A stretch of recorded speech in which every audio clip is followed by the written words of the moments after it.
সাল্লাল্লাহু আলাইহি ওয়াসাল্লাম সাবআতুন ইয়াযিল্লুহুমুল্লাহু ফি যিল্লিহি ইয়াওমা লা যিল্লা ইল্লা যিল্লুহু ইমামুন আদিল ওয়া শাবুন নাশা ফি ইবাদাতিল্লাহ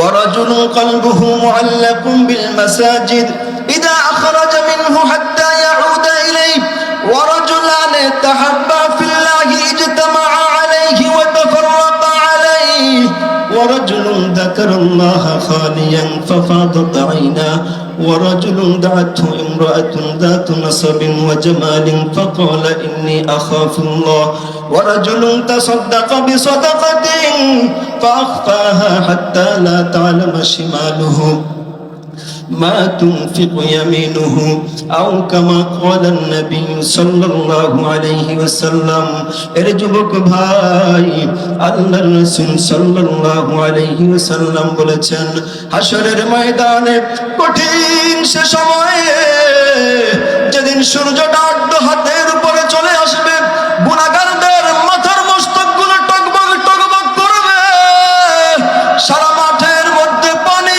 পানি বলে চিৎকার পড়ে যাবে মা তার সন্তানকে চিনবে না বাবা তার সন্তানের পরিচয় দিবে না ভাই ভাইয়ের কাছ থেকে ভাগবে মুসিবতের সেই সময়ে আল্লাহর ফেরেশতারা হাশরের ময়দানে চতুর্দিকে বেষ্টনী দিয়ে রাখবে পালানোর কোনো জায়গা নাই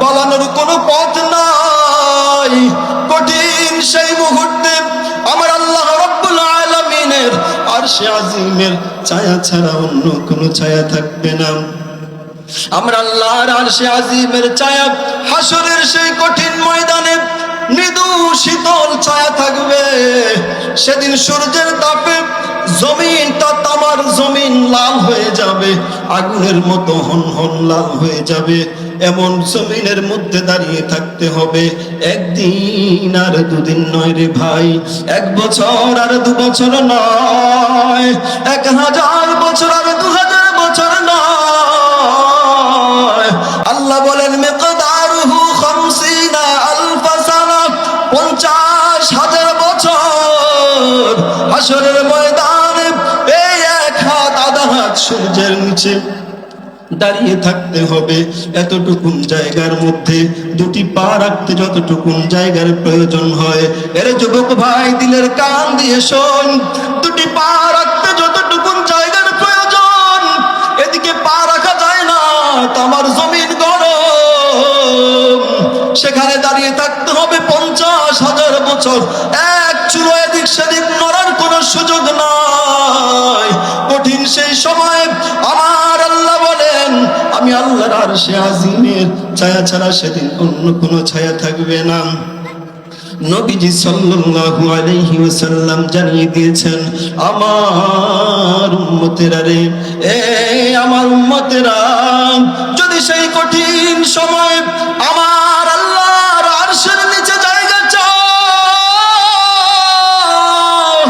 আমার আল্লাহর আরশের নিচে যদি মেহমানদারি চাও রে তোমার জীবনের 15 বছর থেকে শুরু করে 40 বছর এই সময়টাকে কাজে লাগাও রাসূল বলেছেন ওই আরশে আজিমে ছায়ার নিচে যারা স্থান পাবে এদের মধ্যে একজন ইমামুন আদিল ন্যায়পরায়ণ নেতা ন্যায়পরায়ণ বাদশা যে তার বাদশাহীকে তার রাজত্বকে তার নেতৃত্বকে ন্যায় নীতির সাথে পরিচালনা করেছে জুলুম করে নাই অত্যাচার অবিচার করে নাই এমন ব্যক্তির জন্য হাশরের ময়দানে আমার আল্লাহর আরশে আজিমের ছায়া নিচে আল্লাহ তাআলা জায়গা করে দিবেন রাসূল বলেছেন তারপরে ওয়াশাবুন নাশা ফি ইবাদাতিল্লাহ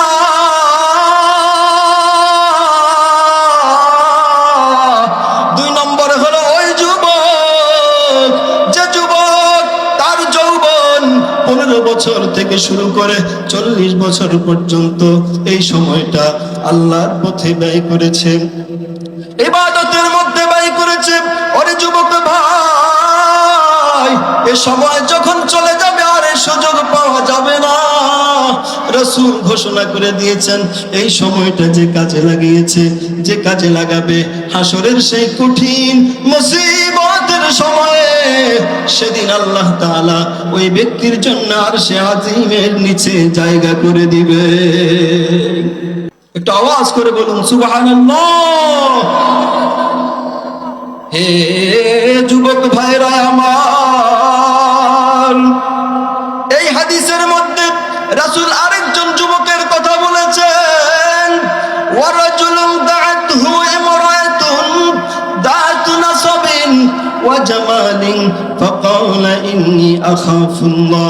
আল্লাহর রাসূল সাল্লাল্লাহু আলাইহি ওয়াসাল্লাম বলেন, ওই যুবক যাকে কোনো সম্ভ্রান্ত পরিবারের সুন্দরী কোন নারী প্রেমের প্রস্তাব দিয়েছে, কোন সুন্দরী নারী তাকে জেনার প্রস্তাব করেছে, আর সে বলেছে ইন্নী আখাফুল্লাহ, আমি আল্লাহকে ভয় করি রে, আমি পারবো না তোমার সাথে গুনাহ। কোটি দুরূদ সালাম প্রেরিত হোক আল্লাহর সৃষ্টির প্রধান আকর্ষণ, যিনি আজ থেকে ১৫০০ বছর আগে বাংলার জমিন থেকে প্রায় ৪৫০০ কিলোমিটার দূরে বাবা আব্দুল্লাহর ঘরে মা আমিনার উদরে মক্কা নগরে তাশরীফ এনেছিলেন, যার আগমনে রহমতের মহাপ্লাবনে গোটা পৃথিবী প্লাবিত হয়েছিল, যার আনিত কোরআন, রেখে যাওয়া সুন্নাহ, তরিকা, পদ্ধতি, হাদিস ইলা ইয়াউমিল কিয়ামাহ তথা কিয়ামত পর্যন্ত সমগ্র মানব জাতির সকল সমস্যার সমাধান সে আকায়ে নামদার তাজদারে মদিনা মুহাম্মদুর রাসূলুল্লাহ সাল্লাল্লাহু আলাইহি ওয়াসাল্লামের উপর। সম্মানিত হাজিরিন, আমি আজকে আলোচনা করব, আমার টার্গেট থাকবে আমার যুবক ভাইয়েরা, যাদের বয়স 15 থেকে নিয়ে 40 পর্যন্ত, যুবক তরুণ শ্রেণীর সিংহ শালবনদেরকে নিয়ে কিছু কথা বলবো ইনশাআল্লাহ। কারণ হায়াতের এই সময়টা অত্যন্ত দামি একটা সময়। এই সময়টা যে হেলায় খেলায় কাটিয়ে দেয়, এই সময়ের যে ঘাটতি, এই ঘাটতি সে আর কোনোদিন গুছিয়ে ওঠা সম্ভব নয়। এই হায়াতের শ্রেষ্ঠ সময়খানি যারা নষ্ট করেছে তাদের দুনিয়াও বরবাদ, আখিরাতও বরবাদ হয়ে যাবে। দুনিয়ার জীবনকে রাগাতে হলে, দুনিয়ার জীবনকে সুন্দর করতে চাইলে, আখিরাতের জীবনকে সুন্দর করতে চাইলে এই সময়টাকে কাজে লাগাতে হবে। এ সময় নষ্ট করা যাবে না, এটা জীবনের শ্রেষ্ঠ সময়। এই সময় যদি কেউ কাজে না লাগায় তাকে পরবর্তীতে পস্তাতে হবে।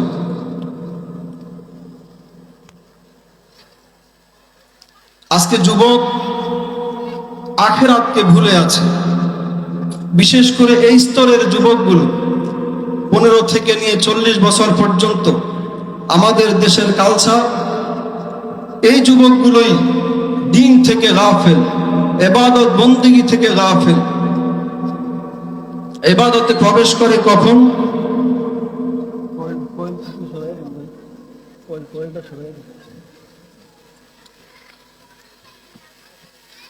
ইবাদত থেকে গাফিল থাকে এ সময়, ইবাদতে প্রবেশ করে এ সময় অতিক্রম করার পরে, এ সময় যখন শেষ হয়ে যায় তখন ইবাদতের মধ্যে দাখিল হয়। আজকে একজন যুবককে যদি প্রশ্ন করা হয়, যুবক তোমার জীবনের উদ্দেশ্যটা কি, তুমি জীবনে কি চাও, তোমার কি স্বপ্ন, তো যুবক বলবে, হুজুর আমার স্বপ্ন হচ্ছে আমি ইউরোপ যাব, অথবা আমি অন্য কোনো দেশে যাব, অথবা একটা বিজনেস চালু করব, বিভিন্ন ধরনের স্বপ্ন। হ্যাঁ, এই স্বপ্ন থাকবে, তবে এটা তোমার যুবক আসল স্বপ্ন নয়, কারণ এই স্বপ্নের সব কিছু শেষ হয়ে যাবে যখন তোমার চোখ বন্ধ হয়ে যাবে।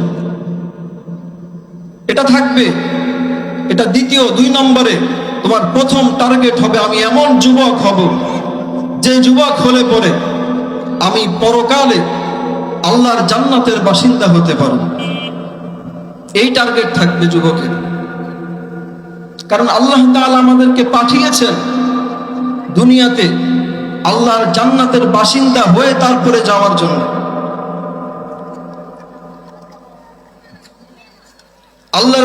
আল্লাহর জান্নাতের বাসিন্দা হওয়ার উপযুক্ত হয়ে তারপরে আল্লাহর কাছে উপস্থিত হওয়ার জন্য আল্লাহ তাআলা আমাদেরকে পাঠিয়েছেন। জগতে যত মানুষ আছে সকল মানুষের জন্য আল্লাহ তাআলা একটি একটি করে জান্নাত বানিয়েছেন। বলুন সুবহানাল্লাহ। প্রতিটি মানুষ এক একটি জান্নাতের মালিক। তবে এই জান্নাত আল্লাহ তাআলা এমনিতে দিবে না, কামাই করে নিতে হবে। এই জান্নাত কামাই করে নিতে হয়, এমনিতে আল্লাহ তাআলা দিবে না। বানিয়ে রেখেছেন, তবে দেওয়ার সময় আল্লাহ এমনি দিবে না, কামাই করে নিতে হবে। আমার ভাইরা, বন্ধুরা আমার, এই জন্যে আল্লাহ রাব্বুল আলামিন কুরআনে কারীমের মধ্যে ইরশাদ করেছেন, বিসমিল্লাহির রহমানির রহিম, ওয়াল আসরি ইন্নাল ইনসানা লাফি খুসর ইল্লাল্লাযীনা আমানু وعملوا الصالحات وتواصوا بالحق وتواصوا بالصبر। এরে যুবক ভাই, আল্লাহ রাব্বুল আলামিন এই পৃথিবীতে পাঠিয়েছেন বান্দা আমার গোলামি করবি, আমার ইবাদত করবি। আমি আল্লাহ তাআলা তোর জন্য যে জান্নাত বানিয়ে রেখেছি সেই জান্নাতের বাসিন্দা হয়ে তারপরে আমি আল্লাহর কাছে উপস্থিত হবি। বান্দা কি কাজ করলে তুমি আমি আল্লাহর জান্নাতের বাসিন্দা হতে পারবে?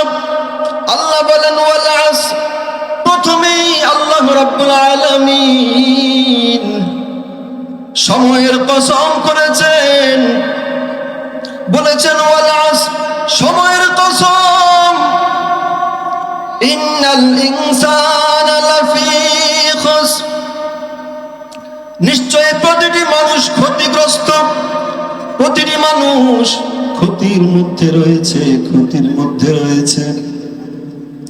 ইল্লাল্লাযীনা আমানু, তবে যারা ঈমান এনেছে, ওয়া আমিলুস সালিহাত,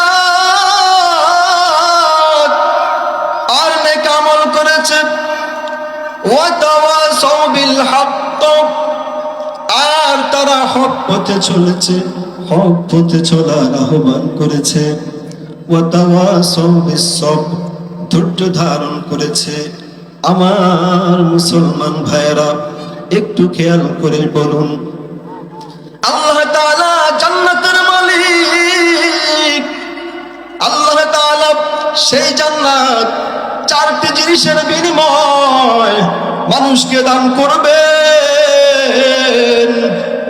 4টি জিনিসের প্রথমটি হলো ঈমান, দ্বিতীয়টি হচ্ছে আমলে সালেহ, তৃতীয়টি হচ্ছে নিজে হকের পথে চলবে, অন্যকে হকের পথে আহ্বান করবে, চতুর্থ হলো সবর করবে, ধৈর্য ধারণ করবে।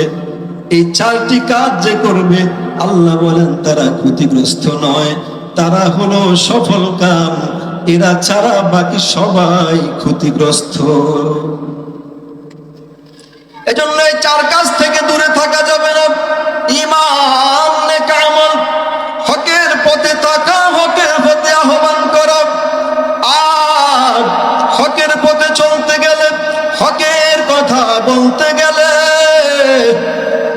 হাজারো বিপদ আসবে, মুসিবত আসবে, কঠিন কঠিন সময় অতিক্রম করতে হবে। কারণ হকের পথ এটা কঙ্কটাকীর্ণ পথ, বড় কঠিন পথ। এ পথে চলতে গেলে ধৈর্যের প্রয়োজন, বড় ধৈর্যের প্রয়োজন। ধৈর্য ছাড়া হকের পথে চলা যায় না, ধৈর্য ছাড়া হকের কথা বলা যায় না, ধৈর্য ছাড়া হকের পথে মানুষকে আহ্বান করা যায় না। এজন্য ধৈর্যের বড় প্রয়োজন। আল্লাহ রাব্বুল আলামিন জান্নাতে যাওয়ার, মানুষ ক্ষতি থেকে বেঁচে থাকার 4টি গুণের মধ্যে এই একটি গুণকে আল্লাহ তাআলা জুড়ে দিয়েছেন, সেটি হলো ধৈর্য ধারণ করতে হবে, ধৈর্যের সাথে চলতে হবে, ধৈর্য ধরতে হবে। যত মুসিবত আসুক না কেন ধৈর্য ধারণ করতে হবে। আল্লাহ রাব্বুল আলামিন ধৈর্যের কথা বলেছেন। এই ধৈর্যটা আবার 3 ভাবে ধরতে হয়, ধৈর্যটা 3 ভাবে ধরতে হয়। একটা হলো ইবাদতের ক্ষেত্রে ধৈর্য, ধৈর্যের সাথে ইবাদত করতে হবে।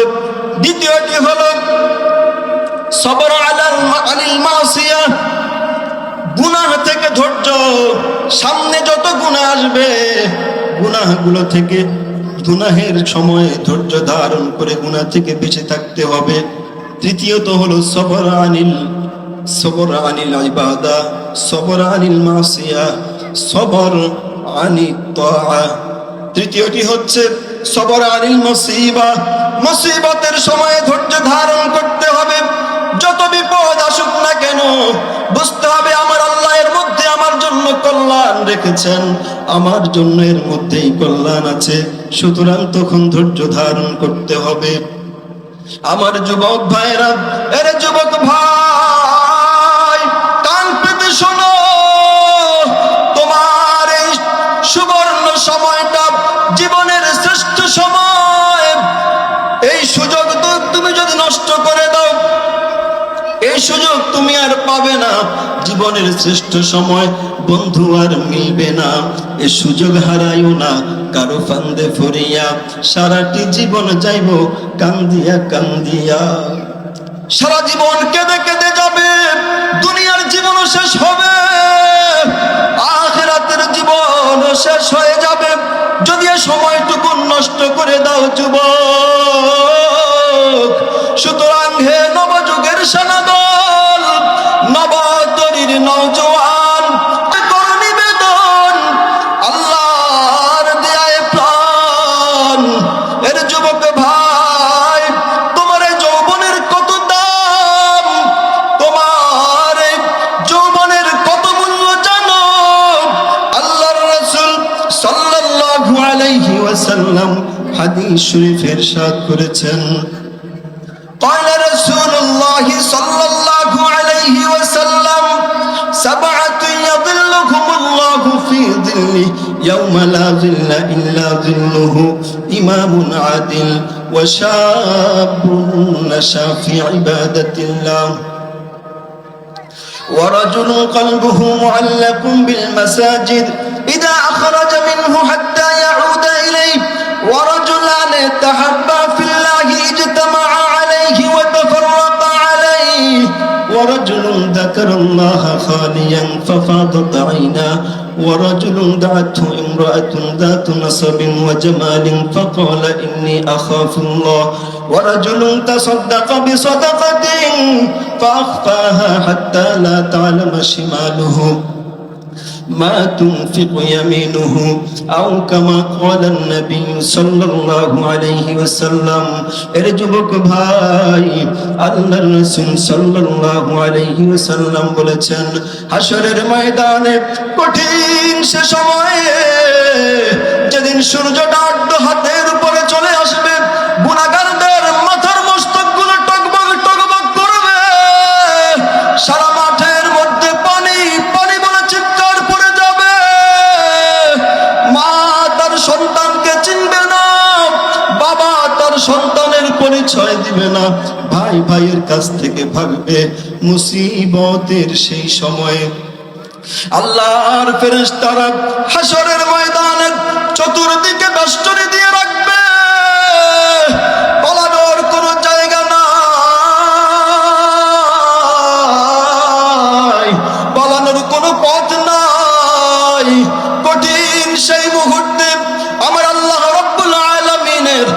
আরশে আজিমের ছায়া ছাড়া অন্য কোনো ছায়া থাকবে না। আমরা আল্লাহর আরশে আজিমের ছায়া, হাসরের সেই কঠিন ময়দানে মৃদু শীতল ছায়া থাকবে। সেদিন সূর্যের তাপে জমিনটা, তামার জমিন লাল হয়ে যাবে, আগুনের মতো হনহন লাল হয়ে যাবে। এমন জমিনের মধ্যে দাঁড়িয়ে থাকতে হবে। একদিন আর দুদিন নয় রে ভাই, 1 বছর আর 2 বছর নয়, 1000 বছর আর 2000 বছর নয়। আল্লাহ বলেন মিকদারুহু 50 আলফা সানা, 50,000 বছর। হাসরের ময়দানে এই 1 হাত আধা হাত সূর্যের নিচে দাঁড়িয়ে থাকতে হবে। এতটুকুন জায়গার মধ্যে 2টি পা রাখতে যতটুকুন জায়গার প্রয়োজন হয়, এর যুবক ভাই দিলের কান দিয়ে শোন, 2টি পা রাখতে যতটুকুন জায়গার প্রয়োজন, এদিকে পা রাখা যায় না, তামার জমিন গরম, সেখানে দাঁড়িয়ে থাকতে হবে 50,000 বছর। এক চুলো এদিক সেদিক নড়ার কোনো সুযোগ নাই। কঠিন সেই সময় আমার আল্লাহ বলেন, আমি আল্লাহর আরশে আজিমের ছায়া ছাড়া সেদিন অন্য কোনো ছায়া থাকবে না। নবীজি সাল্লাল্লাহু আলাইহি ওয়াসাল্লাম জানিয়ে দিয়েছেন, আমার উম্মতেরা রে, আমার উম্মতেরা, যদি সেই কঠিন সময় আমার আল্লাহর আরশের নিচে জায়গা চাও, আমার আল্লাহর আরশের নিচে যদি মেহমানদারি চাও রে, তোমার জীবনের 15 বছর থেকে শুরু করে 40 বছর এই সময়টাকে কাজে লাগাও। রাসূল বলেছেন, ওই আরশে আজিমের ছায়ার নিচে যারা স্থান পাবে, এদের মধ্যে একজন ইমামুন আদিল, ন্যায়পরায়ণ নেতা, ন্যায়পরায়ণ বাদশা, যে তার বাদশাহীকে, তার রাজত্বকে, তার নেতৃত্বকে ন্যায় নীতির সাথে পরিচালনা করেছে, জুলুম করে নাই, অত্যাচার অবিচার করে নাই। এমন ব্যক্তির জন্য হাসরের ময়দানে আমার আল্লাহর আরশে আজিমের ছায়া নিচে আল্লাহ তাআলা জায়গা করে দিবেন। রাসূল বলেছেন, তারপরে ওয়াশাবুন নাশা ফি ইবাদাতিল্লাহ,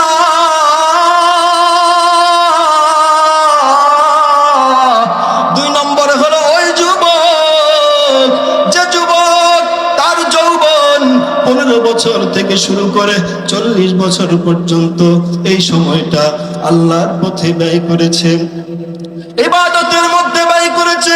ওরে যুবক ভাই, এই সময় যখন চলে যাবে আর এই সুযোগ পাওয়া যাবে না। রাসূল ঘোষণা করে দিয়েছেন, এই সময়টা যে কাজে লাগিয়েছে, যে কাজে লাগাবে হাসরের সেই কঠিন মুসিবতের সময়ে, সেদিন আল্লাহ তাআলা ওই ব্যক্তির জন্য আরশে আজিমের নিচে জায়গা করে দিবে। একটু আওয়াজ করে বলুন সুবহানাল্লাহ।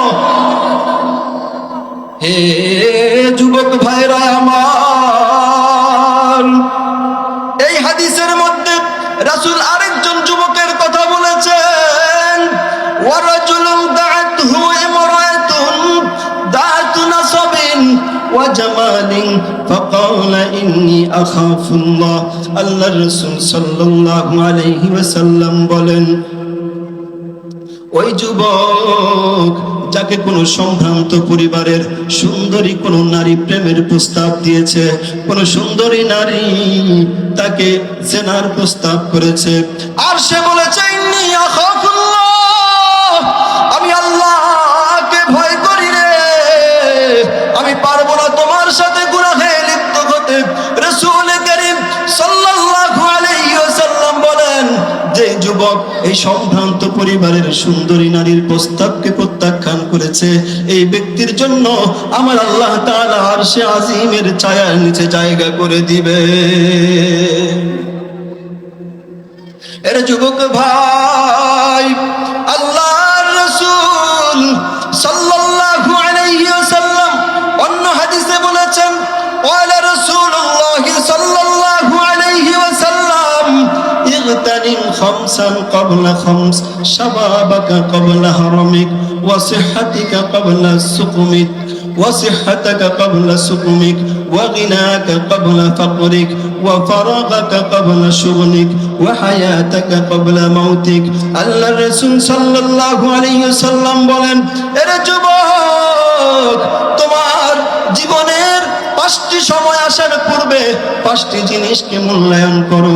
শাবাবাকা ক্বাবলা হারামিক, তোমার বার্ধক্য আসার পূর্বে তুমি তোমার যৌবনকে মূল্যায়ন করো। ওয়াসিহাতাকা ক্বাবলা সুকুমিক, তোমার সুস্থতাকে মূল্যায়ন করো। তোমার অসুস্থতা আসার পূর্বে, রুগ্ন হয়ে যাওয়ার পূর্বে, বিছানায় পড়ে যাওয়ার পূর্বে তুমি তোমার সুস্থতাকে মূল্যায়ন করো। বিছানায় যখন পড়ে যাবে তখন তুমি ভাববে, হায় রে, যদি সুস্থ থাকতাম, নামাজে যাইতাম। ওই তো মিনারায় আজান হচ্ছে, ওই তো মিনারায় আসসালাতু খায়রুম মিনান নাওম বলছে, ওই তো মিনারায় হাইয়া আলাস সালাহ বলে মুয়াজ্জিন আমাকে ডাকছে। সেদিন তুমি বড় আফসোস করবে, পারবে না, তুমি যাওয়া সম্ভব হবে না।